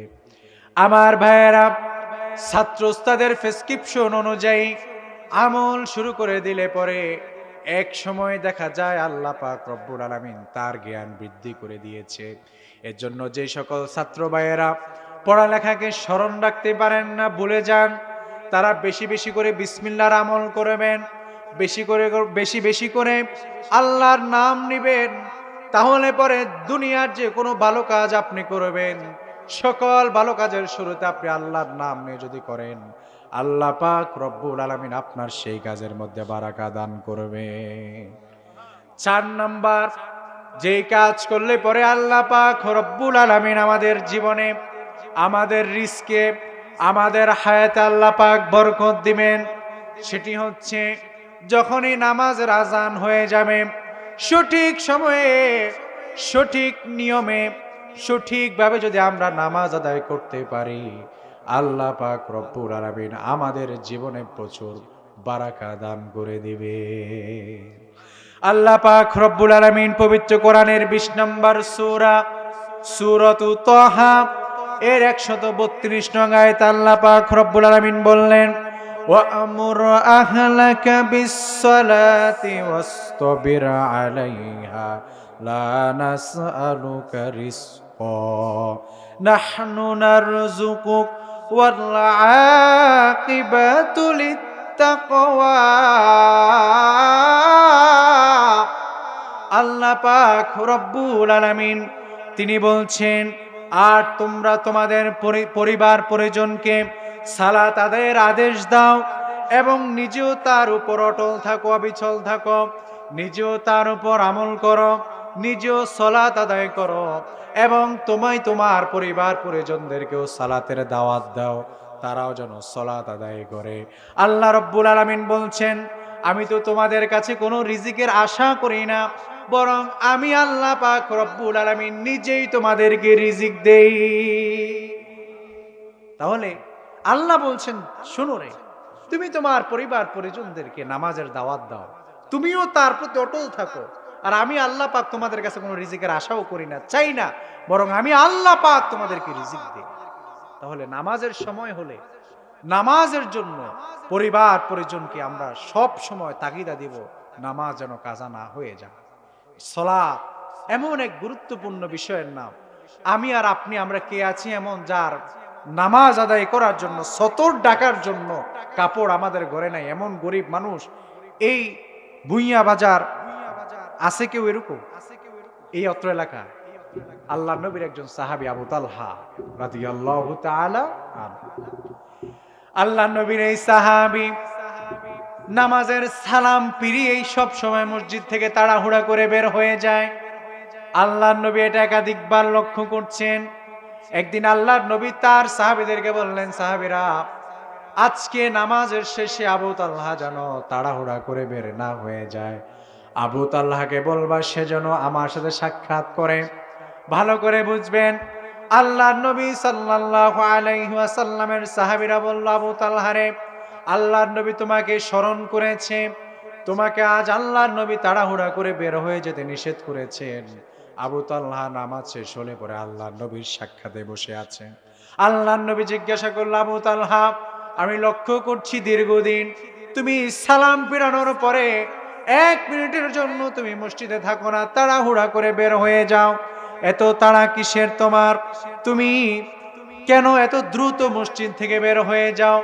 আবু তালহা রাদিয়াল্লাহু তাআলা আনহু তিনি বলছেন, ওগো আল্লাহর নবী, আমি যখন নামাজের জন্য আসি, আপনি আমার শরীরে যে চাদরখানা দেখছেন, আমার স্ত্রী, আমি যখন মসজিদে আসি, সে আমার ঘরের মধ্যে একটি গর্ত রয়েছে, সেই গর্তের মধ্যে লুকিয়ে আছে। আমি নামাজ শেষ করে তাড়াতাড়ি করে আমি ঘরে ফিরবো, আর আমি আমার শরীর থেকে চাদরটা খুলে আমি আমার স্ত্রীকে দিব। আমার স্ত্রী সেই চাদর পরে নামাজ আদায় করবে, আবার আমি গর্তের ভিতরে লুকিয়ে থাকবো। এরপরেও নামাজ কাজা করে নাই, এরপরেও নামাজ থেকে দূরে সরে যায় নাই।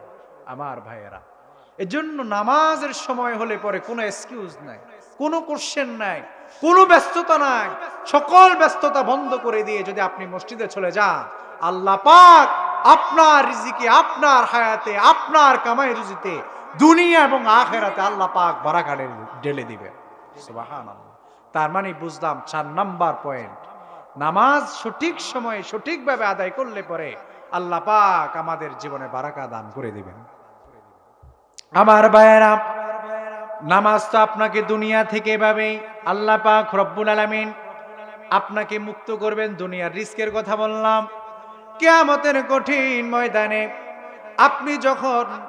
আমরা যখন 2 কাতারে বিভক্ত হয়ে যাব, একদল জান্নাতে আরেকদল জাহান্নামে, তখন অপরাধীদেরকে যখন প্রশ্ন করা হবে, ইয়াতাসাআলুনা আনিল মুজরিমিন মা সালাকুকুম ফি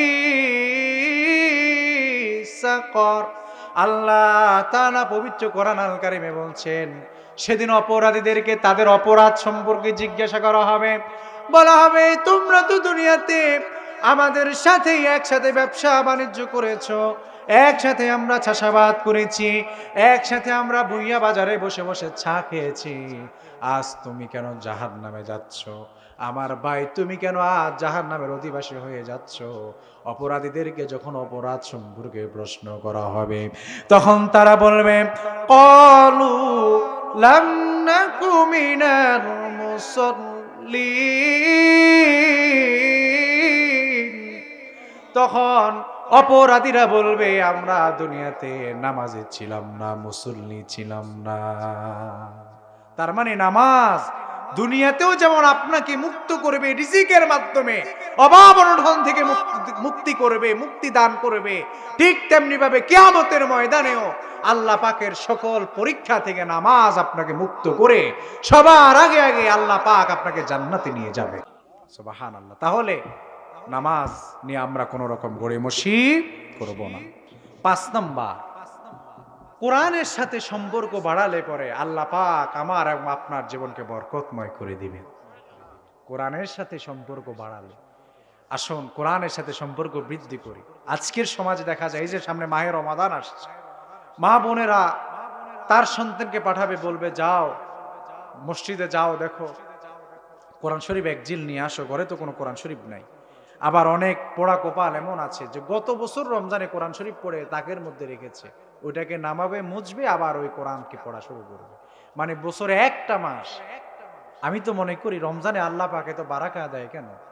রমজানে এত পরিমাণ রিস্কের ব্যবস্থা আল্লাহ পাক কোথা থেকে করেন যে আমরা খাবার খেয়ে মানে রমজানে আমরা সারাদিন রোজা রাখার পরে রাত্রে এত পরিমাণ খাবার থাকে যে আমাদের ঘরে, প্রত্যেকের ঘরে এমনটা হয় যে কোনটা ছেড়ে কোনটা খাবো কোনো কুল কিনারা পাওয়া যায় না। তা আল্লাহ পাক রমজানে এত বারাকা দেয় কেন? আমার তো মনে হয় কারণ এই রমাদান আল মোবারকে আমরা যত আমল করি আমরা অন্য কোনো মাসে এত আমল আমরা করি না। এই জন্য এই মাসে আল্লাহ পাক বারাকাও বেশি দেন। এই মাসে সবাই কোরআন শরীফ পড়ে।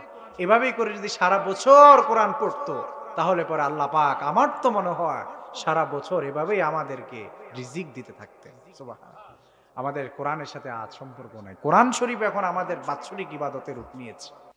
আমার ভাইয়েরা, আল্লাহ পাক রব্বুল আলামিন পবিত্র কোরআন আল কারিমে 6 নম্বর সূরা সূরাত আনআমের 155 নং আয়াত আমার আল্লাহ পাক রব্বুল আলামিন কত সুন্দর করে বলছেন, ওয়া হাযা কিতাবুন আনজালনাহু মুবারাকুম ফাত্তাবিউহু ওয়াত্তাকু লাআল্লাকুম তুরহামুন। আল্লাহ পাক রব্বুল আলামিন বলছেন এটি এমন কিতাব যা আমি নাজিল করেছি বরকতময়। সুবহানাল্লাহ। আল্লাহ পাক বলছেন তোমাদের মাঝে আমি এমন একটি কিতাব নাজিল করলাম যে কিতাব অতীব বরকতময়, সুতরাং তোমরা তার অনুসরণ করো এবং তাকে অবলম্বন করো যাতে তোমরা রহমত প্রাপ্ত হতে পারো, যাতে তোমরা রহমত প্রাপ্ত হতে পারো। এজন্য আমাদেরকে এই কোরআনের পথ অনুসরণ করতে হবে ভাইয়েরা, এই কোরআন পড়তে হবে। এই কোরআনের সাথে যদি আমার এবং আপনার সম্পর্ক বেড়ে যায়, কোরআন যেমন দামি, আরে ভাই কোরআনের ফজিলত নিয়ে আলোচনা করতে গেলে, কোরআনের মর্তবা মহত্ব নিয়ে আলোচনা করতে গেলে আর অনেক সময়ের বিষয়। আমি সাধারণভাবে একটু বুঝিয়ে দেই কোরআনের সাথে যাদের সম্পর্ক। আচ্ছা, আমি ইব্রাহিমকে আপনারা চিনেন, কিভাবে চিনেন? আমি কি আপনাদের এই এলাকার ছেলে? কেউ না। তাহলে আমার থেকে প্রবীণ আলেম, আমার থেকে প্রবীণ মুরব্বীরা আপনারা এখানে বসে আছেন। জাস্ট আমি অহংকার করছি না, আল্লাহ মাফ করুন, কিন্তু এই যে শ্রেণীবিন্যাস, এই যে সম্মানের চেয়ার, এটা আল্লাহ পাক রব্বুল আলামিন কেন দিয়েছেন? একটাই কারণ, কোরআনের কারণে। ঠিক কিনা? কোরআনের কারণেই তো আপনারা এখানে বসেছেন। না আমার বংশ পরিচয় কি, আমি কোথায়, আমার বাড়ি কোথায়, আমার কি, আপনারা এখানে জীবন আমাকে বসতে দিতেন? আমি এমনি আসলে এখানে বসতে দিতেন? বসতে দিতেন না। কোরআনের মহত্ব তো এখানেই। যে যার সাথে কোরআনের যত সম্পর্ক আল্লাহ পাক তাতে ঠিক ততই দামি বানিয়ে দেন। সুবহানাল্লাহ। কোরআনের সাথে মাসের সম্পর্ক তো রমাদান আর মোবারক দামি, কোরআনের সাথে দিনের সম্পর্ক তো লাইলাতুল কদর, রাতের সম্পর্ক তো ওই রাতটি দামি। সুবহানাল্লাহ। এজন্য কোরআন এটা এমন দামি জিনিস, এই কোরআন সাধারণ দুনিয়ার একটা কাঠের সাথে মিলে গেলে পরে সেই কাঠ রেহালের দাম বেড়ে যায়। এই কোরআনের সাথে সাধারণ একটু কাপড় গিলাফের সংস্পর্শ যখন হয়ে যায়, ওই গিলাফের দাম বেড়ে যায়। এজন্য আসুন কোরআন আমরা ছেড়ে দিব না। কোরআন এমন বরকতময় কিতাব, এই কোরআন পড়লে পরে আপনি আল্লাহর সাথে যখন সরাসরি কন্টাক্ট করবেন, আল্লাহ পাক আপনার জীবনের সকল দুঃখ দুর্দশাকে আল্লাহ পাক দূর করে দিবেন এবং আল্লাহ পাক প্রচুর বারাকা আল্লাহ পাক আপনার জীবনে হায়াতে দান করে দিবেন। আসুন আমরা কোরআনের সাথে সম্পর্ক বৃদ্ধি করি। 6 নাম্বার, যেই কাজ করলে পরে আল্লাহ পাক রব্বুল আলামিন আপনার জীবনে বারাকা দান করবেন, সেই কাজ হচ্ছে বেশি বেশি করে নিজের জীবনে সালামের ব্যাপক প্রচলন করা। সালাম দেওয়া, যাকে দেখবেন তাকেই সালাম, যাকে দেখবেন তাকেই সালাম। সালাম ছোট বড়, আপনি ছোটকে দেখছেন সালাম দিবেন কোনোদিন। অনেক মুরব্বীরা আছে এমন, মাশাআল্লাহ, পোলা পান দেখলে পরে বলে বেয়াদব হয়ে গেছে। কেন বেয়াদব হলো মুরব্বী? বলে দেখলো না সালাম কালাম কিচ্ছু নাই। আমি একবার আমার মসজিদের এক ছোট্ট মুসল্লি আর কি, ছোট মানুষ, মসজিদে আসে নামাজ কালাম পড়ে, তো তারে বললাম আসসালামু আলাইকুম, সালাম দিলাম। ছোট মানুষ খুব লজ্জা পেয়ে গেছে, কিভাবে সালামের জবাব দিবে আর খুঁজে পাচ্ছে না।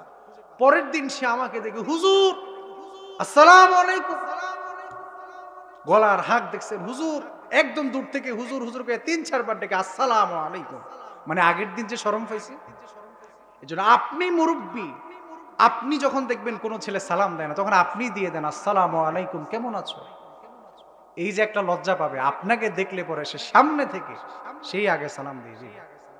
আপনি যদি ছেতে যান, রেগে যান, কথায় কথায় ফোলাফাইন বেয়াদব হয়ে গেছে, তাহলে পরে আপনার থেকে এই ছেলেটা কি সবক নিল। এজন্য জওয়ান নেই, মুরব্বী নেই, যেই হোক, যাকে আমরা আগে দেখব তাকে আমরা সালাম দিয়ে দিব ইনশাআল্লাহ। আল্লাহ নবী সাল্লাল্লাহু আলাইহি ওয়াসাল্লামকে কেউ আগে সালাম দিতে পারতেন না, আমার নবী তিনি সবার আগে সালাম দিতেন। একদিন একজন সাহাবী মোটা বৃক্ষের পিছনে লুকিয়ে আছে, আল্লাহ নবীকে আজকে সালামে হারাবে। আল্লাহ নবীকে আগে আগে সালাম দিলেন। আল্লাহর নবী মোটা বৃক্ষ পার হলে পরে সাহাবীর সাথে সাথে বৃক্ষ থেকে বের হয়ে বলল, আসসালামু আলাইকুম। আল্লাহর নবী আশ্চর্যান্বিত হয়ে গিয়ে বললেন, সাহাবীরা, সাহাবী এমনি সালাম দিলে কিন্তু তুমি সওয়াব পাবে না। মানে আল্লাহর নবী একটু রসিকতা করে বললেন যে দেখুন, আল্লাহর নবীকে কিন্তু কেউ সবার আগে আগে আগে আল্লাহর নবীকে সালাম দিতে পারতেন না। তাহলে বলুন আমি এবং আপনি কে, যারা সালামের অপেক্ষা করতে হয় আমাকে আগে সালাম দিতে হবে? এই জাতীয় অহংকার ভিতরে রাখা যাবে? আমার ভাইয়েরা, আমরা সালাম দিব অপরের ঘরেও যখন ঢুকবো, নিজের ঘরেও যখন প্রবেশ করব, তখনও আমরা সালাম দিব। আমাদের মাধ্যমে যেন সালামের ব্যাপক প্রচলন হয়, সালাম বিনিময়ের মাধ্যমে এক অপরের ভালোবাসা সৃষ্টি হয়। আপনার যে শত্রু আপনার, তাকেও আপনি সালাম দিবেন, তার সাথেও আপনি দুশ্মনী রাখবেন না। এজন্য আমরা নিজের জীবনে সালামের ব্যাপক প্রচলন করব ইনশাআল্লাহ। সংক্ষিপ্ত শেষ করে দিচ্ছি, আপনারা উঠাউঠি করবেন না, আরেকটু ধৈর্য ধরেন, ইনশাআল্লাহ শেষ। আল্লাহ নবী সাল্লাল্লাহু আলাইহি ওয়াসাল্লাম, তাহলে আমরা বুঝলাম তিনি সবার আগে আগে সালাম দিতেন। এর থেকে বড় উদ্ধৃতি আর কিছু হতে পারে না। আমরা তার নগণ্য উম্মত, আমরাও সবার আগে আগে সালাম দিব। 7 নাম্বার, যে কাজ করলে আল্লাহ পাক আমাদের জীবনে বারাকা দান করবেন, নিজের মা বাবা এবং নিকট আত্মীয়র সাথে সম্পর্ক রাখলে, সুসম্পর্ক রাখলে পরে আল্লাহ পাক আমাদের জীবনে বারাকা দান করবেন। সুবহানাল্লাহ। পিতা মাতা এবং নিকট আত্মীয়দের সাথে সম্পর্ক রাখলে আল্লাহ পাক বরকত দান করেন। আমার ভাইয়েরা, আজকের সমাজে নিকট আত্মীয় দেখলে পরে আমাদের ঘরের স্ত্রীদের সহ্য হয় না, আরে 2 দিন পর পরে আসে, মুখ কালা হয়ে যায়। অথচ আল্লাহর নবী বলেছেন, মেহমান তোমার খাবার খায় না, মেহমান তার রিজিক খেতেই তোমার বাড়িতে আসে। জন্য মেহমান দেখলে পরে মুখ কালা করা যায় না, মুখ কালো করবেন না। আল্লাহর নবী বলেছেন, কেউ যদি চায় তার জীবনে, কেউ যদি পছন্দ করে তার জীবিকা বৃদ্ধি হোক, কেউ যদি এটা পছন্দ করে তার রিজিক বৃদ্ধি হোক এবং তার সুনাম মৃত্যুর পর পর্যন্ত থাকুক, সে যেন তার নিকট আত্মীয়দের সাথে সুসম্পর্ক রাখে। সুবহানাল্লাহ। আমার ভাইয়েরা, এই জন্য আসুন আমরা কখনো পিতা মাতার সাথে দুর্ব্যবহার করব না। আবার অনেককে দেখা যায় মা বাবার সাথে সম্পর্ক ভালো নাই, মা বাবারে খাওয়ায় না, কিন্তু বন্ধু বান্ধব থেকে শুরু করে শ্বশুর শাশুড়ি থেকে শুরু করে সকল নিকট আত্মীয়দেরকে পেট ভরে খাওয়ায়, কিন্তু মা বাবার খবর রাখে না। লাভ নাই। আগে মা বাবা, হকুল ইবাদের মধ্যে সবার আগে আপনার পিতামাতার স্থান, এরপরে দুনিয়ার সকল আপনার বন্ধু বলেন, ভাই বলেন, চাচা বলেন, সব কিছু পরে, আগে পিতামাতা। আগে কি? পিতামাতা। আল্লাহর নবী বলেছেন, যদি কোনো কারণে তোমার সাথে কারো সম্পর্ক ছিন্ন হয়ে যায়, মুসলমান আপনি দেখতেছেন ওর সাথে চললে পরে আমার নিজেরই ক্ষতি। কারণ একটা ঘটনা বললে, এটা বাস্তব ঘটনা। এই যে কিছুদিন আগে দাউদকান্দি এলাকার নাম নাই বললাম, এক মাহফিলে আমার উপস্থিত হওয়ার সুযোগ হয়েছে। সেখানে একজন আলোচক, বর্তমান বাংলাদেশের বহু প্রচলিত পরিচিত একজন মুখ, মুফতি আনিসুর রহমান আশরাফি সাহেব, ছিলেন কিনা? আনিসুর রহমান আশরাফি সাহেব হুজুর, তিনি আলোচনা করার পরে যুবকরা বলল, হুজুর কিভাবে আমরা এই সমাজের মসজিদগুলোকে সংস্কার করতে পারি, নামাজি বাড়াতে পারি? তো হুজুর যুবকদেরকে বললেন, তোমরা এখন কয়জন যুবক নামাজ পড়ো মসজিদে? বলে, হুজুর 3 জন। এই 3 জন যুবকের কাজ হচ্ছে আগামীকাল তোমরা আরো 3 জন যুবককে নামাজের দাওয়াত দিয়ে মসজিদে আনবা। এরপরে 6 জন হলে পরে এই 6 জনের কাজ হচ্ছে আরো 6 জনকে মসজিদে আনবা। এভাবে করে করে তোমরা সংস্কার করবা। মসজিদে যতজন মুসল্লি আছে তাদের দায়িত্ব যেন এটা হয়, আজকে আমি আছি, কালকে আরেকজনকে নিয়ে আসবো। এভাবে করলে পরে মসজিদ মুসল্লি বড় হয়ে যাবে। তো একভাবে কিছু কিছু যুবকের দায়িত্বটা, হুজুরের নসিহতটাকে মানলো।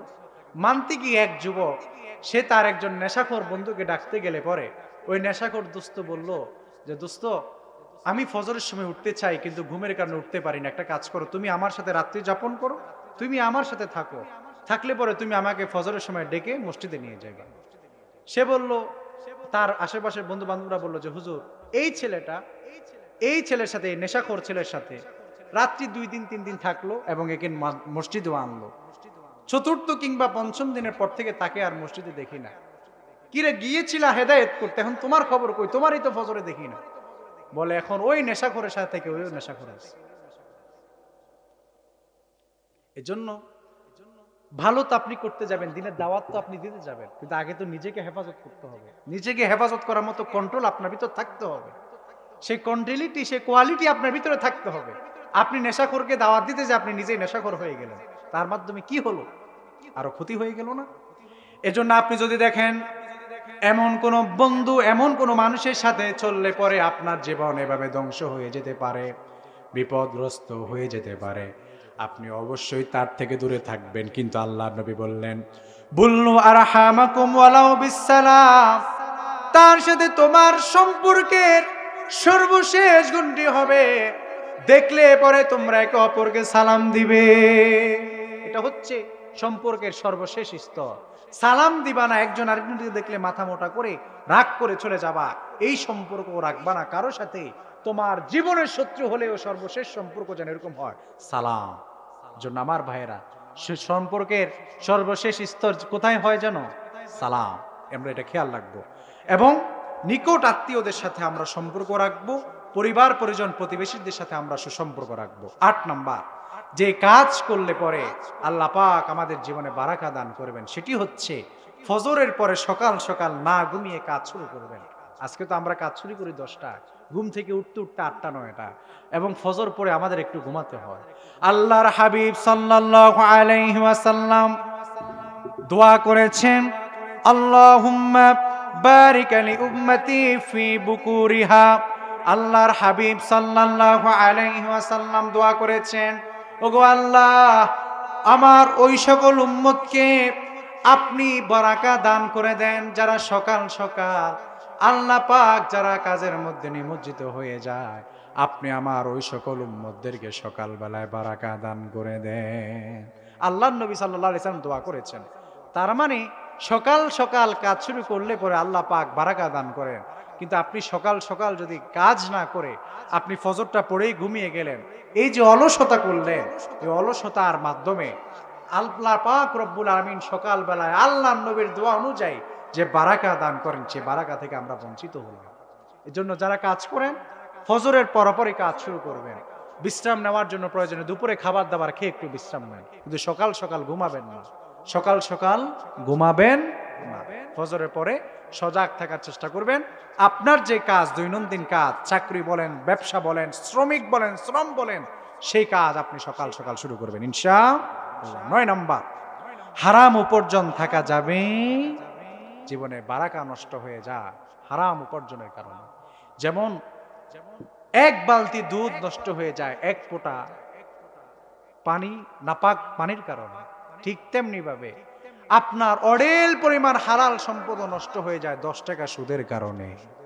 আমার ভাইয়েরা, পবিত্র কোরআন আল কারিমে আল্লাহ রাব্বুল আলামিন 2 নম্বর সূরা সূরাতুল বাকারার 172 নং আয়াতে আল্লাহ রাব্বুল আলামিন বলছেন, ইয়া আইয়ুহাল্লাযীনা আমানু কুলু মিন তাইয়্যিবাতি মা রাযাকনাকুম ওয়াশকুরু লিল্লাহি ইন কুনতুম ইয়্যাহু তা'বুদুন। আল্লাহ পাক রব্বুল আলামিন বলছেন, হে মুমিনগণ, তোমাদেরকে আমি যে সব পবিত্র বস্তু আমি রব্বুল আলামিন তোমাদেরকে ভক্ষণ করার জন্য দিয়েছি, তোমরা তা থেকে ভক্ষণ করো, তোমরা তা থেকে খাও এবং তোমরা আমি আল্লাহর কৃতজ্ঞতা প্রকাশ করো। তার মানে আল্লাহ পাক রব্বুল আলামিন তিনি বলছেন, ও হে দুনিয়ার মানুষেরা, আমি আল্লাহ পাক তোমাদের জন্য যে পবিত্র যে বস্তু দান করেছি, খাদ্য বস্তু যেটা দান করেছি, সেটাই তোমরা খাও এবং সেটা খেয়ে তুমি আমি আল্লাহর শুকরিয়া আদায় করো। সেটা খেয়ে যদি তুমি শুকরিয়া আদায় করো, এই অল্প পবিত্র খাবারের মধ্যে আল্লাহ পাক বারাকা দান করবেন। আর তুমি যদি অকৃতজ্ঞ হয়ে এই পবিত্র টাকাকে তুমি আবার সুদে লাগাইয়া টাকা পরিমাণ বাড়াও, তাহলে পরে টাকা বাড়তে পারে, কিন্তু এই টাকা যাইতেও সময় বেশি লাগে। দেখবেন যতগুলা সুদী আছে সমাজে, এগুলার দেখবেন স্ত্রী অসুস্থ, নিজে অসুস্থ, নিজে খাইতে পারে না, ডাক্তারের কাছে দৌড়াতে দৌড়াতে জান শেষ। আর যারা হালাল ইনকাম করে, একটা রিক্সা চালকের খোঁজখবরই আপনি নেন না। কয়টা রিক্সা চালক আছে যে ডায়াবেটিস আছে? কয়টা রিক্সা চালক আছে এরকম ভাবে কত সুন্দর করে চলে যাচ্ছে, কোনো টেনশন নাই, চিন্তা নাই। এজন্য আল্লাহ পাক আপনাকে যেই পবিত্র যে রিজিক আল্লাহ পাক আপনার জন্য বরাদ্দ করেছেন, সেই রিজিক থেকে আমরা বক্ষণ এবং অতিরিক্ত চাইতে গিয়ে আমরা হারামের মধ্যে জড়িয়ে যাব না। 10 নম্বর, বেশি বেশি করে সদকা করা। বেশি বেশি করে সদকার মাধ্যমে আপনার রিজিকের বারাকা হয়, বারাকা লাভ হয়। আমার ভাইয়েরা, আল্লাহর হাবিব সাল্লাল্লাহু আলাইহি ওয়াসাল্লামের প্রিয় কন্যা আম্মাজান ফাতেমাতুজ জাহরা রাদিয়াল্লাহু তাআলা আনহা, তিনি একদিন অসুস্থতা অনুভব করলেন। তার প্রিয় স্বামী হযরতে আলী রাদিয়াল্লাহু তাআলা আনহুকে বললেন, স্বামী রে, আমি অসুস্থতা অনুভব করছি আর আমার আনার খেতে মন চেয়েছে। হযরতে আলী রাদিয়াল্লাহু তাআলা আনহু বাজারে গেলেন। বাজারে যাওয়ার পরে হযরতে আলী রাদিয়াল্লাহু তাআলা আনহু একটি আনার কিনলেন। একটি মাত্র আনার নিয়ে ঘরের দিকে ফিরছেন, বাড়ির দিকে ফিরছেন। পথিমধ্যে একজন ভিক্ষুক বলল, আল্লাহ করিম, আমাকে তুমি কিছু খেতে দাও। হযরতে আলী রাদিয়াল্লাহু তাআলা আনহু তিনি উক্ত আনারকে 2 টুকরা করলেন, ভাগ করলেন, ভিক্ষুককে খেতে দিলেন। ভিক্ষুক খাওয়ার পরে বলল, ভাই, তোমার হাতে বাকি যে অংশটুকু আছে সেটিও যদি তুমি আমাকে দিতে, তাহলে পরে আমি তৃপ্তি সহকারে খেতে পারতাম। পুরো আনারটাই দিয়ে দিলেন। দেখুন, চিন্তা করেন, বাড়িতে ফিরে যাচ্ছে, স্ত্রী খেতে চেয়েছে, আলী রাদিয়াল্লাহু তাআলা আনহুর মনটা একটু খারাপ। বাড়িতে যাচ্ছে, বাড়িতে যাওয়ার পরে দরজার কড়া নাড়লেন। হযরত ফাতেমা অপেক্ষা করছেন, আমার স্বামী বাজার থেকে কিছু আমার পছন্দের ফল নিয়ে আসবে, কিন্তু আসার পরে দেখছে হাত খালি। কেমন স্ত্রী একটু রাগ করলেন না, জিজ্ঞাসাও করলেন না। কিছুক্ষণ পরে আল্লাহর নবীর একজন সাহাবী হযরত আলী রাদিয়াল্লাহু তাআলা আনহুর দরজার কড়া নাড়লেন। কড়া নাড়ানোর পরে হযরত আলী যখন দরজা খুলে দিল, দেখলো একজন সাহাবী কিছু আনার নিয়ে তার দরজার সামনে দাঁড়িয়ে আছে। সুবহানাল্লাহ। হযরত আলী রাদিয়াল্লাহু তাআলা আনহু ওনার থেকে উক্ত আনারগুলা সংগ্রহ করলেন, গণনা করলেন, দেখলো আনারের সংখ্যা 9টা। কয়টা? 9টা। তিনি বললেন, তুমি নিশ্চয়ই আরেকটি আনার তুমি কোথাও লুকিয়েছো অথবা তুমি অন্য কাউকে দিয়ে দিয়েছো। ওই ব্যক্তি বলল, আলী, কেমনে বুঝলা যে আরেকটি আনার আমি লুকিয়েছি? বলল, আল্লাহর নবী বলেছেন, কেউ যদি 1 টাকা সদকা করে আল্লাহ পাক তাকে 10 গুণ দেন। একের বদলে কয়টা? তাহলে আমি একটি আনার দান করেছি, 9টা হওয়ার কথা নাই, 10টাই হবে। সুবহানাল্লাহ। তুমি নিশ্চয়ই একটি কোথাও দান করেছো অথবা লুকিয়েছো। ওই সাহাবী তার চাদরের নিচ থেকে আরেকটা আনার বের করলো, বলল, আলী ধরো, আমি শুধুমাত্র তোমার থেকে তোমার গোপন রহস্য জানার জন্যই আমি এই কাজ করেছি। সুবহানাল্লাহ। সাহাবীদের বিশ্বাস, ইয়াকিন ছিল এমন। এজন্য ভিক্ষুক আসলে পরে কখনো ফিরিয়ে দিবেন না। আপনার পকেটে যেই পরিমাণ অর্থ আছে আপনি তা দিয়ে সাহায্য করার চেষ্টা করবেন। আল্লাহ পাক আপনাকে বারাকা দান করবেন। আর সামনে তো মাহে রমাদান আসছে, 1 টাকা দান করলে 70 গুণ, এখন হচ্ছে কত গুণ? 10 গুণ। আমার ভাইয়েরা, এজন্য বেশি বেশি দান সদকা করবেন। 11 নাম্বার, আল্লাহ পাক রব্বুল আলামিন আপনার জীবনে বারাকা দান করবেন যদি আপনি বেশি বেশি করে শুকরিয়া আদায় করেন।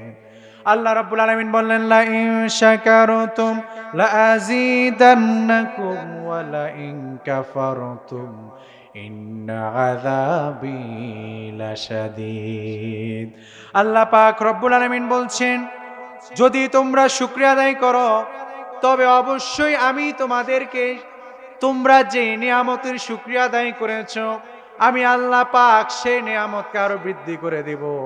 আর যদি তোমরা সেই নিয়ামতের না শুকরিয়া করো, শুকরিয়া আদায় না করো, তাহলে পরে আল্লাহ পাক বলছেন সেই নিয়ামত আমি ছিনিয়ে নিয়ে যাব এবং তোমাকে কঠিন বিপদ আযাব তোমাকে গ্রাস করে নিবে। এজন্য আসুন, মা বোনদেরকে বলছি, মা বোনদের মধ্যে এই প্রবণতা বেশি, শুকরিয়া নাই। স্বামীকে আল্লাহ পাক যেই পরিমাণ অর্থ দিয়েছেন, যেই পরিমাণ ইনকাম দিয়েছেন, শুকরিয়া নাই। শুধু না শুকরিয়া, শুধু স্বামীর প্রতি তাদের বল প্রয়োগ থাকে। মা বোনদেরকে বলছি, মা বোনেরা, আল্লাহ পাক আপনার স্বামীকে যতটুকু দিয়েছে ততটুকুতে আপনিও শুকরিয়া আদায় করেন। আপনার স্বামীও যদি শুকরিয়া আদায় করে, এতটুকু নিয়ামতের মধ্যে আল্লাহ পাক যে বারাকা দান করবেন, কোটিপতির স্ত্রী যারা তারাও সেই পরিমাণ সুখে থাকতে পারবেন। আপনি কুড়ে ঘরে থেকে যে শুকরিয়া আদায় করার মাধ্যমে যে শান্তি আপনি খুঁজে পাবেন। এজন্য মা বোনদেরকে বলছি নাশুকরিয়া কখনো স্বামীর প্রতি নাশুকরিয়া করবেন না। আর আপনাদেরকে বলছি আপনারাও কখনো নাশুকরিয়া করবেন না। নারীদেরকে বিশেষভাবে বলার কারণ হচ্ছে আল্লাহর হাবিব বলেছেন কিয়ামতের পূর্বে দাজ্জালের ফিতনার মধ্যে সবচেয়ে বেশি নারীরা পড়বে। কারণ তারা যখন দেখবে দাজ্জাল মানুষকে স্বর্ণ দিচ্ছে, তারা যখন দেখবে, যখন এই যে বাংলাদেশে যে কিস্তি, এরপরে এই যে যত লোন টোন যে সিস্টেমগুলো আছে সবগুলো কিন্তু নারীর মাধ্যমে হয়, ঠিক কি না? নারী ছাড়া সম্ভব না, ঘরের নারী লাগে। কারণ এটাই হচ্ছে শেষ জামানার একটি আলামত গুলার মধ্যে একটি, নারীদেরকে এভাবে বের করছে। তাহলে মানে নারীরা লোভী, নারীদের মধ্যে নাশুকরিয়াটা খুব বেশি, তাদের মধ্যে এটা স্বভাবগত কারণে অনেক নারীরা, সব নারীরা না, নিশ্চয়ই ভালো নারীদের অভাব নাই। নারীদেরকে বলছে, এজন্যই মা বোনদেরকে বিশেষভাবে নসিহত করেছে, মা বোনেরা রাগ করবেন না। আল্লাহ পাক আপনাকে যতটুকু দিয়েছেন ততটুকু নিয়েই আপনি শুকরিয়া আদায় করুন। কখনো হারাম পন্থা অবলম্বন করার জন্য স্বামীকে বল প্রয়োগ করবেন না, আপনি শুকরিয়া আদায় করবেন। 12 নাম্বার, আল্লাহর উপরে ভরসা করতে হবে। কার উপর? আল্লাহর উপর। আল্লাহর উপর যার আস্থা যত বেশি, তার জন্য আমার আল্লাহ পাক রব্বুল আলামিন, ঠিক আল্লাহ পাকের দয়াও তার জন্য তত বেশি। আমার ভাইয়েরা, একটি লোক আল্লাহর হাবিব সাল্লাল্লাহু আলাইহি সাল্লামের, তিনি লক্ষ্য করছেন একটি লোক নামাজের সময় হয়ে গেলে পরে ওটকে না বেঁধে তিনি তাড়াতাড়ি করে মসজিদে প্রবেশ করলেন। আল্লাহর হাবিব সাল্লাল্লাহু আলাইহি সাল্লাম জিজ্ঞাসা করলেন, তুমি কেন ওট বাঁধলে না? সে বলল, আল্লাহ ভরসা, আল্লাহ দেখবে। আল্লাহর নবী বললেন, যাও বের হও, আগে ওট বেঁধে আসো, এরপরে আল্লাহর প্রতি ভরসা করো। তার মানে আমার চেষ্টার সীমানা যেখান শেষ, বাকিটা আল্লাহর ভরসা, আল্লাহ দেখবেন। কিন্তু আপনি চেষ্টাও করবেন না, রিজিক তালাশও করবেন না, ঘরে বসে বলতেছেন আল্লাহ ভরসা, আল্লাহ দেখবে, লাভ আছে? আপনি চেষ্টা করবেন, আপনার চেষ্টার সীমানা যেখানে শেষ, আল্লাহ ভরসা, বাকিটা আল্লাহ দেখবেন ইনশাআল্লাহ। এজন্য এই জিনিসগুলো খেয়াল রাখবেন। 13 নাম্বার, বরকতময় জায়গা এবং বরকতময় সময়গুলাকে কাজে লাগানো। বরকতময় জায়গা, যেমন এই মাহফিলের সামিয়ানার নিচে আমরা যারা আছি, এটা বরকতময় জায়গা। আল্লাহর ঘর মসজিদ, এটা বরকতময় জায়গা। এই যে আপনি মাদ্রাসায় গেলেন, এটা বরকতময় জায়গা, রহমতের জায়গা। এইভাবে করে করে ওলামায়ে কেরামের মজলিসে বসছেন, এটা বরকতময় জায়গা। এই বরকতময় জায়গাগুলোকে বেছে নেওয়া, তারপরে বরকতময় সময়গুলোকে কাজে লাগানো। যেমন গতকাল গিয়েছে, গতকাল রাত রজনী, শবে বরাতের রজনী গিয়েছে, সামনে আসছে রমাদান আল মোবারক, এরপরে রাতের শেষ ভাগ, এটা বরকতময় সময়, তাহাজ্জুদের সময়। এই বরকতময় সময় এবং এই বরকতময় জায়গাগুলোকে যদি আপনি কাজে লাগাতে পারেন আর আল্লাহর কাছে আপনি চাইতে পারেন, আল্লাহ পাক আপনার জীবনে প্রচুর বারাকা দান করবেন। 14 নাম্বার, বরকতের জন্য বেশি বেশি করে দোয়া করা। বরকতের জন্য বেশি বেশি করে দোয়া করা, আল্লাহর কাছে চাওয়া, এ আল্লাহ, আল্লাহুম্মা বারিক লি ফি রিজকি, আল্লাহ আপনি আমার রিজিকে বারাকা দান করে দেন। ওবারিক লি ফি হায়াতি, আল্লাহ আপনি আমার হায়াতের মধ্যে বারাকা দান করে দেন। আল্লাহর নবী সাল্লাল্লাহু আলাইহি ওয়াসাল্লাম পর্যন্ত নামাজের সালাম ফিরানোর পূর্বেও তিনি আল্লাহর কাছে তার রিজিকের জন্য, বারাকার জন্য আল্লাহ পাক রব্বুল আলামিন হাবিব পর্যন্ত আল্লাহর কাছে দোয়া করেছেন। এজন্য আসুন বারাকার জন্য বেশি বেশি করে দোয়া করব, আল্লাহর কাছে চাইবো, গো আল্লাহ আপনি আমার হায়াতে, আপনি আমার রিজিকে বারাকা দান করুন। এরপরে 15 নাম্বার, সময়ের যথাযথ মূল্যায়ন করা। সময়ের যথাযথ মূল্যায়ন করা। আজকে আমাদের এই যে আমরা সময়কে একবারই মূল্যায়ন করি না, সময়ের দিয়ে কোনো কালক্ষেপণ করি না। কখন আমাদের ফজর শেষ হয়ে জোহর চলে আসে আমরা জানি না, এরপরে কখন জোহর শেষ হয়ে আসরের সময় চলে আসে তাও আমরা জানি না। কোনো মোট কথা সময়ের প্রতি কোনো খেয়ালই নেই, হেলায় খেলা এবং বেহুদা আমরা এই সময়গুলোকে পার করছি। অথচ আপনি চাইলে প্রত্যেকটি সময়কে, প্রত্যেকটি সেকেন্ডকে আপনি আল্লাহর জন্য ব্যয় করতে পারেন, আপনি আল্লাহর জন্য ব্যয় করতে পারেন আমার ভাইয়েরা। এর জন্য আসুন আমরা সময়কে যথাযথভাবে মূল্যায়ন করি।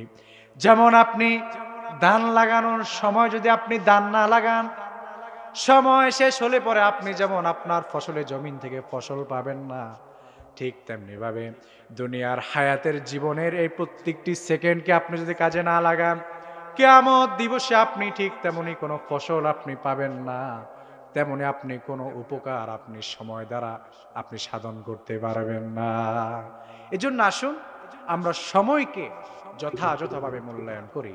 আল্লাহ পাক রব্বুল আলামিন বরকত লাভের যে 15টি বৈশিষ্ট্য আপনাদের সামনে বললাম, এই 15টি বৈশিষ্ট্য আল্লাহ পাক রব্বুল আলামিন যতটুকু মনে আছে, যতগুলো পয়েন্ট মনে আছে, ততগুলো পয়েন্ট অনুযায়ী আল্লাহ পাক আমাদেরকে আমল করার তৌফিক দান করুন।